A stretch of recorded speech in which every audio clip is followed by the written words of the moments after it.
오늘 요한복음 3장 16절 상당히 누구나 다 외우고 잘 아는 구절인데요.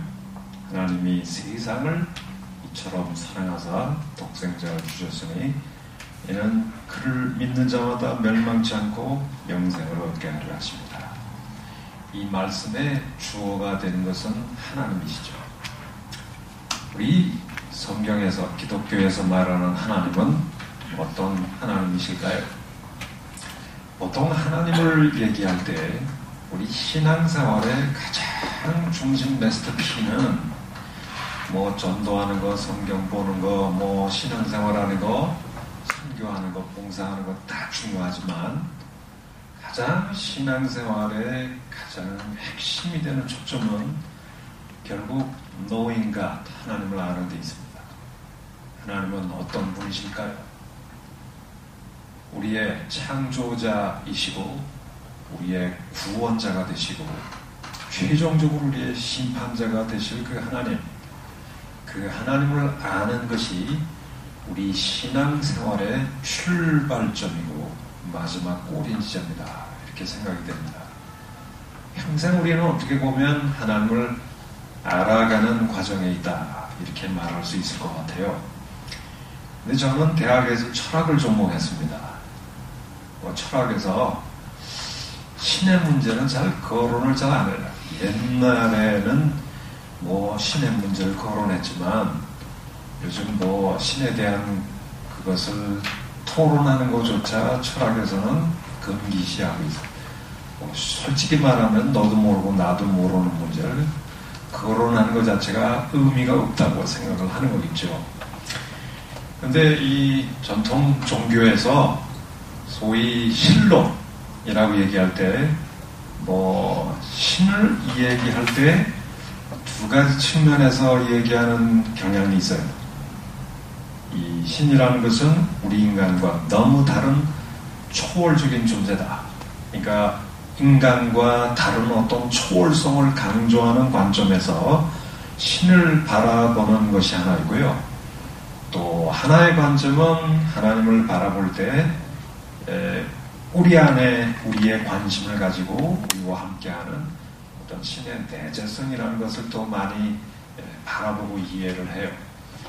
신의 어떤 초월성만을 일방적으로 강조하는 신론을 우리는 소위 이신론이라고 얘기합니다. 디이즘이라고 보통 얘기하는데요. 신의 존재를 믿긴 믿지만은 이 신이라는 존재는 이 세상과 인간을 만들어 놓고 이 세상은 어떤 자연 법칙에 의해서 스스로 굴러가도록 시계를 만들어 놓고 시계공이 이렇게 태각을 담아놓고 그리고 시계공은 떠나버리잖아요. 그리고 시계는 자체 법칙에 의해서 태각에 의해서 착각 움직이게 돼 있다는 거죠. 그러니까 이신론을 주장하는 사람들은 신의 존재를 믿긴 믿지만은 이 세상에서 떠나 계신다. 세상은 자체적으로 자연 법칙에 의해서 움직여간다라고 생각하는 것이죠.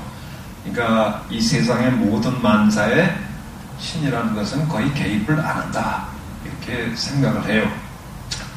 이 이신론과 좀 유사한 종교가 정확하게 같은 건 아니지만 소위 무슬림 종교, 알라신을 믿는 이 이슬람 종교가 바로 이 신의 존재를 너무 초월성만 너무 강조하는 것 같아요. 이 알라 신이라는 존재는 인간과 너무 다르고 인간 세계에 초월해 있고 또 인간 세계에 별 관심도 없어요. 여기는 초월적인 저 끝의 영역에서 그저 유유자적하는 그런 신이죠. 이 세상의 모든 것들은 그 자체의 법칙에 의해서 움직이도록 다 하나님이 이 운명 지어줘 놓은 것이죠. 또 세상의 모든 것들은 다 신의 뜻에 의해서 다 결정되어졌다. 그래서 인샬라라는 말을 주로 많이 하게 되었습니다. 한마디로 이 이슬람 종교 같은 경우에는 신의 초월성을 너무나 강조하다 보니까 그 신이라는 존재가 우리 인간하고 별 관계가 없어요. 너무나 초월적인 존재이다 보니까.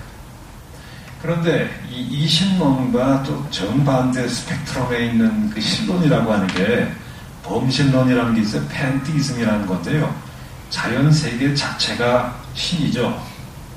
그래서 사실 이 신과 또 이 자연과 구분을 잘 안 합니다. 이 자연 자체가 곧 신이라고 생각하고 자연 세계 속에 신이 내재해 있다고 생각을 하다 보니까 신이라는 게 이 자연 세계 속에 있다 보니까 자연 자체의 문제를 신이 풀 수가 없겠죠. 자연 자체를 좀 초월하는 능력을 가지고 있어야 이 자연 세계에 개입을 하셔서 이 문제를 풀어갈 텐데 한마디로 자연 자체가 신이라고 생각을 하다 보니까 사실 인간사의 모든 문제를 이렇게 설명하기가 상당히 범신론은 좀 어렵다고 생각이 되었습니다. 제가 말씀드리고자 하는 것은 신을 너무나 초월적인 존재로 우리와 관계없이 너무나 떨어져 있는 그저 이 초월적인 영역에 혼자 유일자적 계시고 우리 인간의 삶의 고통이나 삶의 문제는 별 관심이 없고 개입도 잘 안 하시는 그저 초월적인 영역에 혼자 갇혀 계시는 그런 그 하나님을 믿는 종교도 있고 어떻게 보면 이 세상에 이 자연 세계에 너무 신을 매몰시켜가지고 이나 신의 어떤 내재성만을 너무나 강조하는 그런 종교들도 있지요. 우리 기독교 성경에서 말하는 하나님은 어떤 분이실까요? 성경에서 말하는 하나님은 천지 만물을 창조하신 정말 절대지존의 초월자이십니다. 우리 인간하고 너무나 다르신 분이죠. 분명히 성경도 이 하나님의 초월성을 굉장히 강조하는 그런 종교다 이렇게 생각이 되었습니다. 그 하나님을 이 자연세계와 통합하거나 완전히 믹스시킬 수가 없어요. 하나님은 요한복음 1장에 보니까 만물이 다 그로 말미암아 창조되어 있고 만물이 그를 통해서 지탱이 되고 있고 만물을 다 그분이 통치하고 계시는 만물 위에 계시고 만물 위에 초월하고 계시는 그런 초월자이신 것은 분명합니다. 근데 그 초월성을 너무나 강조한 나머지 우리 인간의 삶의 고통의 현장에 개입도 안 하시고 그저 혼자 초월적인 영역에 혼자 갇혀 계신다면 그런 하나님은 우리에게 별 도움이 안 되겠죠. 그런 그 말씀과 연관해서 요한복음을 보면 하나님께서 태초에 만물이 다 그로 말미암아 지은 바 되었고 3절을 보면 지은 것이 하나도 그가 없이는 된 것이 없다고 얘기를 합니다. 그런데 중요한 것은 성경이 그 하나님께서 뭐라고 말씀하셨냐 하면은 14절에 말씀이 육신이 되어 우리 가운데 거하신다. 그런 말씀을 하고 계시거든요. 그 말씀 하나님, 예수님을 가리키는데요. 그 말씀 하나님이 곧 하나님 자신이라고 1장 1절에서 얘기를 하고 있는데 그 하나님께서 독생자 되신 예수님이 이 세상에 오셔서 우리 가운데 우리와 똑같은 인간으로 오셨다고 하는 것을 성경은 강조를 하고 있습니다. 그리고 여러분 요한복음 1장 18절을 한번 들여다볼까요? 굉장히 중요한 구절인데 요한의 서론 속에서 이렇게 얘기를 합니다. 17절 18절을 한번 같이 읽어볼까요? 율법은 모세로 말미암아 주어진 것이요 은혜와 진리는 예수 그리스도로 말미암아 온 것이다. 본래 하나님을 본 사람이 없으시되 아버지 품속에 있는 독생하신 하나님이 나타나셨느니라. 여기 보니까 본래 하나님을 본 사람은 없답니다. 이 얘기를 보니까 바로 앞절에 나오는 율법은 모세를 통해서 주어졌다는 얘기인데 사실 모세가 율법을 받기 위해서 시내산에 하나님 만나러 올라갔거든요. 근데 당신의 영광을 보여달라고 그랬더니 하나님이 뭐라고 말씀하셨냐면 나를 보고 살 자가 없다고 얘기하셨어요. 인간은 죄인이고 우리 하나님은 절대 지존자요 궁극자요 초월자 되신 하나님이시기 때문에 하나님을 유대인들은 하나님을 보는 순간 인간은 죽는다고 돼 있어요. 너무나 영광의 빛 가운데 계시다 보니까. 그래서 사실 모세도 율법을 받기 위해서는 시내산에 올라가서 하나님과 대화를 해야 되고 만나야 될 거 아니에요. 그래서 하나님을 보여달라고 했는데 하나님이 뭐라고 말씀하셨냐면 나를 보고 살 자가 없는데 그래도 나와 만나서 율법을 받아야 되기 때문에 내가 지나가면 내 손으로 너를 반석 위에다가 숨기고 내 손바닥으로 숨겨서 내가 지나간 다음에 나의 등 뒤만 보라. 그랬습니다. 하나님이 등 뒤가 있을까요? 없을까요? 하나님의 등이 넓적할까요? 좁을까요? 비유적인 언어라고 생각하는데 쉽게 말하면 등 뒤만 봤다는 것은 하나님을 모세조차도 간접적으로 봤다는 거예요. 빽빽한 구름과 번쩍이는 그 성광 속에서 역사하시는 하나님을 그저 간접적으로 보는 거죠. 그 간접적으로 본 그 경험을 통해서 받은 계시의 말씀이 율법입니다. 그런데 18절에 보니까 율법은 모세로 말미암아 주어졌지만 은혜와 진리는 뭘 통해서 왔다고요? 예수 그리스도를 통해서 왔다는 거예요. 여기에 모세가 중개한 율법보다도 예수께서 중개한 은혜와 진리가 더 우월하고 탁월하다는 얘기를 좀 하고 있거든요. 예수님께서 가지고 오시는 은혜와 진리의 말씀이 모세의 율법 계시보다 더 탁월하다라고 하는 거예요. 왜 그럴까요? 모세는 하나님을 직접 본 적이 없어요. 간접적으로 하나님을 만나서 받은 율법 계시이지만 예수님은 누구이실까요? 18절에 보니까 본래 하나님을 본 사람이 아무도 없지만 아버지 어디에 있었던 하나님이라고요? 아버지 품속에 있는 독생하신 하나님. 그분 자신이 하나님이신데요. 독생하신 하나님이 그 성부 하나님의 어디 있었냐면 품속에 있었단 말이에요. 품속에 있었다는 것은 이 세상에 하나님을 가장 친밀하게 가깝게 대하셨던 분이 누굴까요?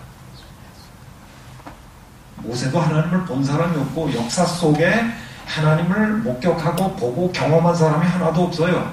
그러나 아버지의 품속에서 가장 영원토록 아버지와 교제하고 가깝게 계셨던 분이 누군가요?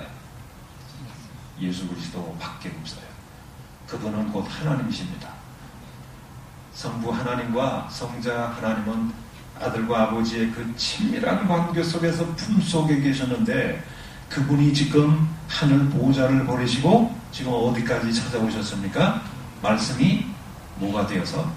육신이 되어서 우리 인간의 고통의 현장에 우리의 삶의 현장에 우리와 똑같은 모습으로 우리 가운데 거하신다는 거예요. 이 세상에 존재한 누구보다도 가장 완벽하게 하나님을 계시하고 대변할 자가 누굴까요? 하나님이 어떤 분인가를 계시해 줄 수 있는 유일한 분.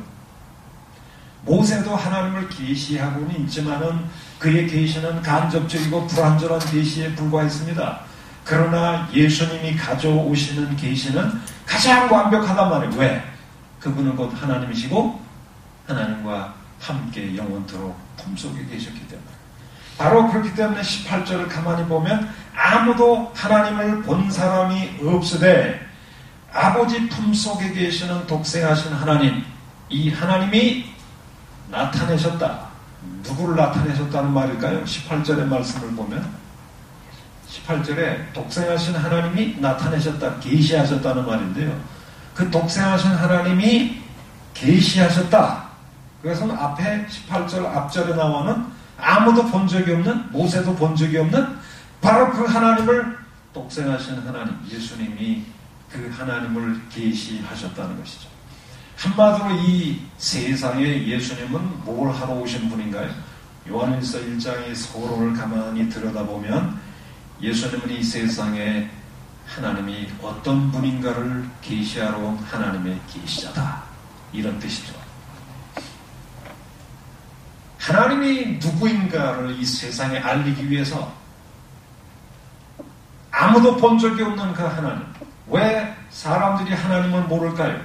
이 세상이 전부 다 죄 가운데 어둠 속에 있기 때문에 사실 하나님을 스스로 알 수 있는 길이 없답니다. 그 초월적인 하나님이 누구인지 죄 가운데 있는 사람은 이 무지 가운데 칠흑과 같은 이 무지 어둠 속에 빠져있는 인간은 아무도 하나님을 알 수가 없는데 이 예수님은 그 하나님이 어떤 분인가를 우리에게 알리시기 위해서 계시하기 위해서 오셨다는 것이죠.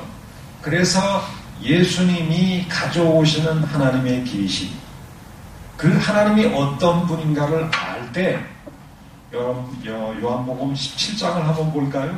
거기에 이런 말씀이 있어요. 17장 3절을 보면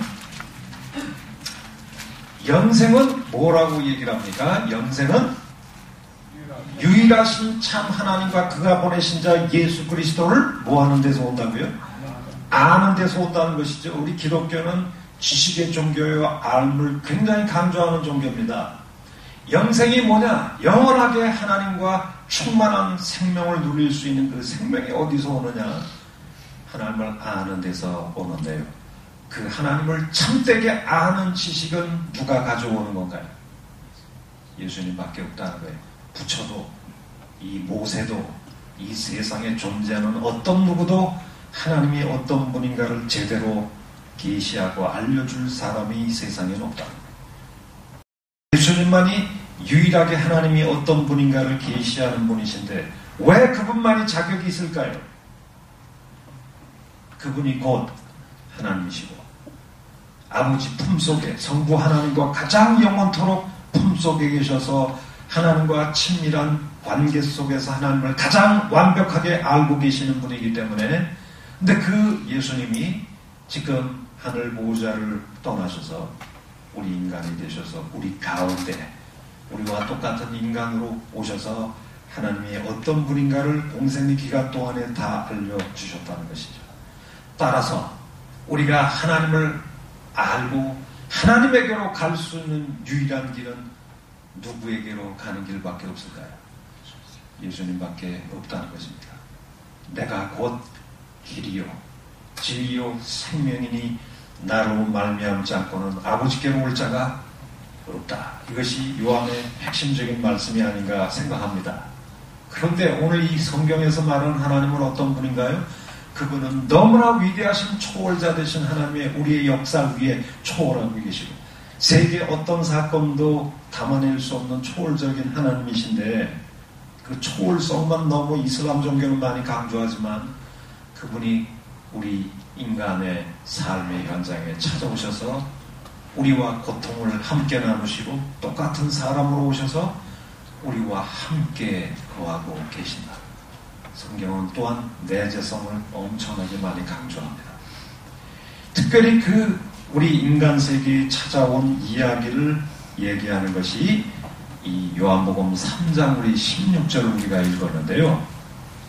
간단하게 이런 말씀이겠죠. 요한복음 3장으로 한번 가보세요. 어떤 밤중에 이 니고데모라고 하는 유대인 지도자 한 사람이 예수님께 와가지고 그것도 밤중에 그만 낮에 찾아오기에는 좀 뭐했던 것 같아요. 그래서 밤중에 예수님께 와서 나는 당신이 하나님께로 온 선한 선생님인 줄 압니다. 아마 예수님을 평상시에 좀 존경을 했겠죠. 이 니고데모가. 그런데 예수님께서 니고데모를 보자마자 한마디로 코드가 안 맞는 대화를 하셔서요. 너 좀 거듭나야 되겠어. 그런 얘기를 하셨거든요.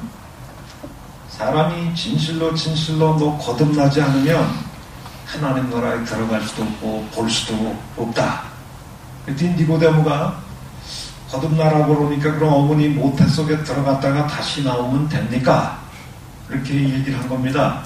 그때 예수님이 육으로 난 것은 육이고 영으로 난 것은 영이다. 너는 육적인 출생 문제를 얘기하고 있지만 나는 영적인 출생을 얘기한 것이다. 이런 얘기를 한 것이라 볼 수 있겠죠. 그랬더니 9절에 뭐라고 되어 있습니까? 니고데모가 대답하되 어찌 이런 일들이 있을 수 있겠습니까? 영적으로 출생하는 일이 어떻게 가능합니까? 그랬더니 예수님이 10절에 너 이스라엘의 선생이로서 이런 것들을 하나 알지 못하느냐? 그런 말씀을 하셨어요. 상당히 참 이 요즘 말하면 좀 대화가 이렇게 코드가 잘 안 맞는 그런 대화를 하신 것이죠. 너는 땅의 일을 생각하고 나는 하늘에 속한 일을 얘기하고 있다. 이렇게 얘기를 한 것입니다. 그리고 13절 한번 보실까요? 13절을 우리 다 같이 한번 읽어보겠습니다. 시작. 하늘에서 내려온 자 곧 인자라는 하늘에 올라간 자가 없느니라. 모세가 광야에서 뱀을 든 것 같이 인자도 들려야 하리니. 갈수록 첩첩산중이에요. 대화가 참 희한한 방향으로 지금 흘러갑니다. 근데 왜 출생 문제를 얘기하다가 인자가 광야에서 뱀을 든 것 같이 인자도 들려야 하리라 이렇게 얘기를 했을까요? 요한복음에서 이 들린다라고 하는 이 동사는 희한하게도 예수님의 십자가를 지칭할 때 들린다는 동사를 자주 쓰십니다. 그러니까 과거 이스라엘 백성이 광야를 이렇게 생활을 할 때, 광야 여행을 할 때 이스라엘 백성이 하나님께 엄청나게 반역하고 불순종했잖아요. 그래서 하나님이 그들을 쟁취하기 위해서 이 광야의 불뱀을제 보내서 다 물려서 고통 속에 죽어가도록 하셨는데, 그래도 하나님이 긍휼히 여기셔서 그들을 살릴 수 있는 생명사건으로 모세에게 장대에다가 노뱀을 달아서 치켜 올려라, 들어 올려라. 그 장대에 들어 올린 노뱀을 바라보는 사람은 살 수 있을 것이다. 그렇게 얘기를 하셨어요. 그때 쳐다본 사람은 다 살았고, 그거 뭐 웃기는 얘기냐, 그러면서 안 쳐다본 사람은 다 죽었거든요. 그와 마찬가지로 이 마지막 시대에 인자도 그 뱀이 장대 위에 옛날에 들려서 이스라엘 백성이 살 수 있었던 것처럼 이 마지막 시대에 인자도 들려야 할 것이다. 장대에. 지금 어디에 들려질 것을 얘기하는 걸까요? 예수님이 십자가를 얘기하는 거죠. 십자가에 들려진 그 예수를 바라보고 믿을 때 너희들은 살 수 있다. 과거 이스라엘 백성들이 하는 것처럼. 그렇게 얘기를 해놓고 15절에 이렇게 얘기합니다. 이는 그를 믿는 자마다 영생을 얻게 하려 함이니라. 이렇게 되어 있습니다. 여기서 그를 믿는 자마다 영생을 얻는다고 했을 때 그가 누굴까요? 14절과 15절을 연결해서 볼 때 그가 누굴까요? 십자가에 들려진 예수겠죠. 십자가에 들려진 예수를 믿는 자마다 영생을 얻을 것이다. 이렇게 얘기를 했습니다. 그런데 중요한 것은 이겁니다. 십자가에 들려진 그 예수를 육신의 눈을 가지고 단순히 바라봤다고 그것이 내게 영생이 되는 것은 아니죠. 그냥 신앙이 없는 상태에서 그 죄수가 하나 장대에 십자가에 들려서 죽었는가 보다 이렇게 앞만 들여다봐도 그것이 내게 영생이 되지는 못합니다. 그러면 십자가에 들려진 예수를 어떤 시각 속에서 바라봐야 내게 영생이 될까요? 그 이유를 16절에서 설명하고 있어요. 한마디로 십자가에 들려진 그 예수를 믿는다라고 할 때 어떤 시각 속에서 예수님을 믿는가요? 예수 그리스도가 십자가에 들려진 것을 바라보고 믿을 때 영생이 있다는 얘기인데, 중요한 것은 그 십자가에 들려진 예수를 16절에 보면 십자가에 들려진 예수는 다른 말로 말하면 하나님이 세상을 무한 사건으로 이해하는 겁니까? 하나님이 세상을 이처럼 사랑한 사건으로 이해한다는 것이죠. 쉽게 말하면 십자가는 하나님이 어떤 분으로 자기를 계시한 사건인가요? 아까 우리 1장 18절에 예수님은 이 세상에 하나님이 어떤 분인가를 계시하러 온 계시자다 이렇게 말씀을 드렸습니다. 그런데 예수님께서 하나님이 정말 어떤 분인가를 가장 드라마틱하게 보여준 그 사건이 무슨 사건일까요? 그게 바로 십자가라는 것입니다. 그 십자가 속에서 예수님이 드러낸 하나님은 어떤 하나님일까요?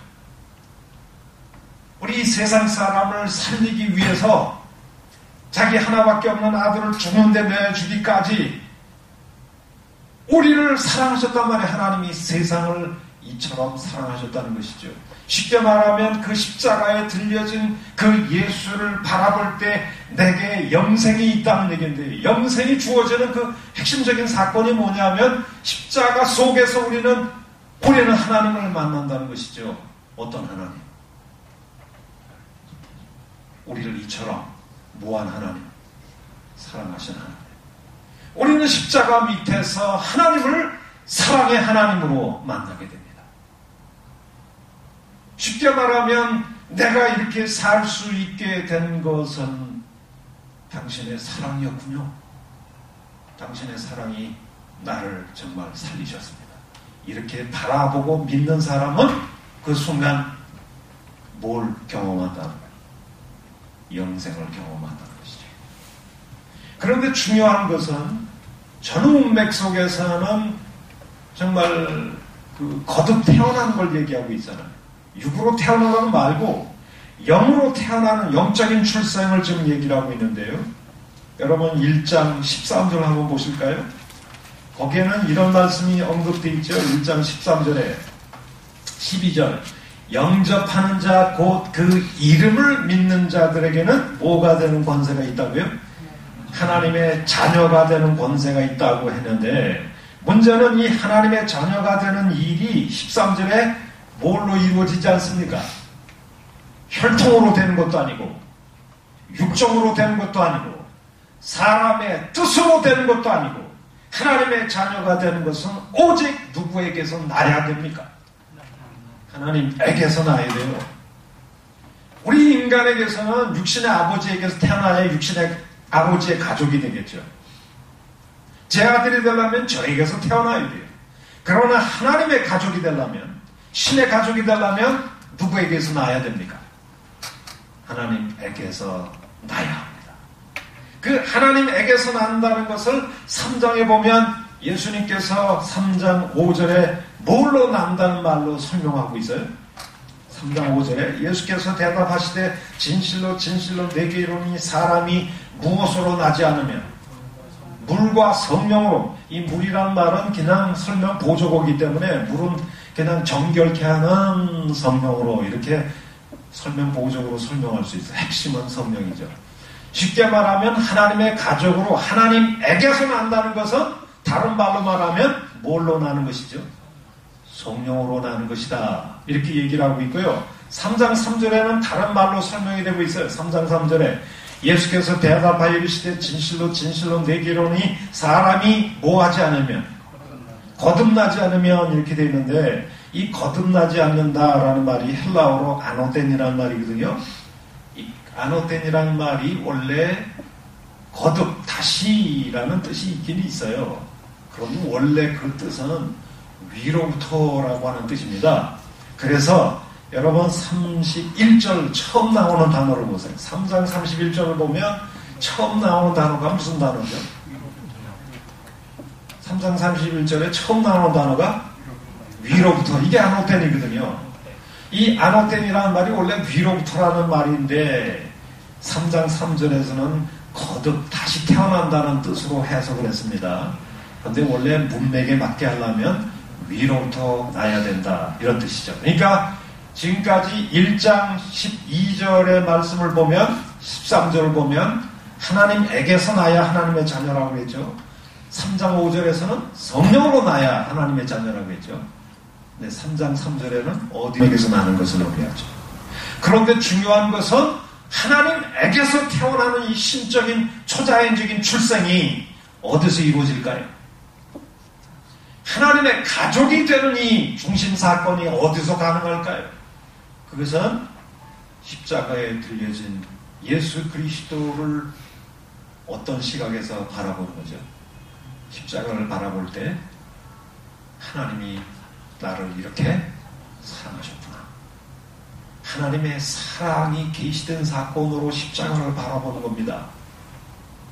그 사랑이 저를 살리셨군요. 십자가야말로 하나님이 얼마나 우리를 사랑하셨는가 하는 것을 보여주는 사건이었군요 라고 하는 것을 깨닫는 것이죠.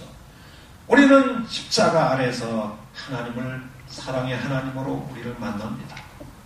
그 하나님의 사랑이 나를 살렸다고 감동해하고 눈물을 흘리고 할 때 우리는 그 십자가 밑에서 하나님의 가족으로 태어납니다. 인간 가족도 부모의 사랑 때문에 태어나듯이 우리가 하나님의 가족으로, 신의 가족으로 태어나는 것도 결국은 궁극적인 원인은 하나님의 사랑으로 우리는 태어납니다. 그런데 그 하나님의 사랑이 어디서 계시됐나요? 십자가입니다. 십자가 외에 우리는 어디서도 하나님을 만날 수가 없어요. 그러니까 예수님은 이 세상에 하나님이 누구인가를 계시하고 오셨는데 하나님을 계시하는 가장 완벽한 정점에 있는 클라이막스에 있는 사건이 무슨 사건이라는 거예요? 그게 십자가라는 것입니다. 우리 예수님은 이 세상에 십자가를 통해서 우리 인간을 위해서 죽는 그 사건을 통해서 하나님이 얼마나 우리를 사랑하셨는가를 계시하기 위해서 오셨다는 거예요. 바로 그 사실을 깨달을 때 우리는 하나님이 어떤 분인가를 알게 되고 그 순간 우리는 하나님의 가족으로 태어나고 또 영생을 얻게 됩니다. 그리고 우리는 십자가를 통해서 처음으로 하나님의 자녀로 태어나서 하나님의 사랑을 깨닫고 태어나서 그 십자가에 나타난 하나님의 사랑이 여러분들의 평생을 지탱하고 움직여가는 동력이 될 줄로 믿습니다. 아멘. 슬픈 일이 있거나 어떤 어려운 일이 있거나 직장에 어떤 스트레스가 많거나 저도 보면 정말 우리 은행 정말 꿈의 직장인 것 같아요. 누구나 들어와도 쉽게 들어올 수 없는 직장인데 이 직장 생활하다면 경쟁이 치열하고 스트레스도 좀 많은 것 같아요. 힘들고 지치고 참 그럴 때 많이 있지만 그래도 나의 삶을 끝까지 지탱하고 움직여가는 그것은 우리 주님의 사랑이었습니다. 얼마나 나를 사랑하셨으면 하나님께서 나 하나 살리시려고 자기 하나밖에 없는 아들을 대신 내어 죽는데 내어주기까지 우리를 사랑하셨는데 그 사랑이 어찌 우리를 어떤 어려움에서도 지키지 않겠습니까? 자기 아들도 아끼지 않고 주신 그 하나님의 사랑이 여러분들의 삶의 노정 끝에까지 여러분들의 삶을 지탱하고 움직여가는 파워가 되기를 바랍니다. 그래 하나님의 사랑이 우리를 유일하게 이끌고 승리하게 만드는 요인이 되지 않을까 생각합니다. 그래서 바울이 뭐라고 노래를 합니까? 혼란이나 기근이나 현재일이나 미래일이나 그 어떤 혼란과 기근과 기근이라 할지라도 우리를 향한 하나님의 사랑에서 우리를 끊을 수 없다는 것이죠. 그 사랑이 언제 처음 우리에게 나타났습니까? 십자가를 통해서 나타났고 그 십자가에 나타난 하나님의 사랑이 여러분들의 삶을 끝까지 이끌어가는 유일한 동력이요 희망이요 우리의 노래가 될 수 있을 거라고 생각이 됩니다. 이 하나님의 사랑만이 우리를 승리하게 만들고 우리의 삶에 힘이 되어지고 삶의 의미가 되어지고 여러분들을 직장에서 붙들어주는 놀라운 능력이 될 줄로 믿습니다. 이 하나님의 사랑 붙들고 승리하는 여러분들 되시길 바랍니다. 다 같이 기도하십시다. 고마우신 우리 아버지 하나님, 우리 하나님은 너무나 고고하셔서 초월적인 영역에 혼자 유유자적하신 그런 초월적인 하나님만이 아니시고 세상 만물을 창조하고 모든 혼란과 광풍을 다 손안에 거머쥐고 이끌어가시는 초월자 되신 분이면서도 우리의 삶을 너무나 사랑하셔서 우리의 곁에 찾아오시고 우리와 함께 하시고 우리의 고통의 현장에 우리와 함께 하시되 우리에게 말할 수 없는 당신의 십자가의 사랑을 쏟아 부어주시는 내재적인 하나님이신 줄로 믿습니다. 우리의 고통의 현장에 우리를 지켜만 보고 계지 아니하시고 우리 삶의 문제에 개입하시고 우리의 삶을 이끌어가시는 우리의 유일한 친구요 인생의 동반자, 우리의 삶의 지탱자요 우리의 삶의 의미가 되시니 그 하나님 붙들고 직장생활 늘 기쁘고 승리생활하는 우리 은행 모든 신우의 회원들 되게 하여 주시옵소서. 예수님의 이름으로 기도합니다. 아멘.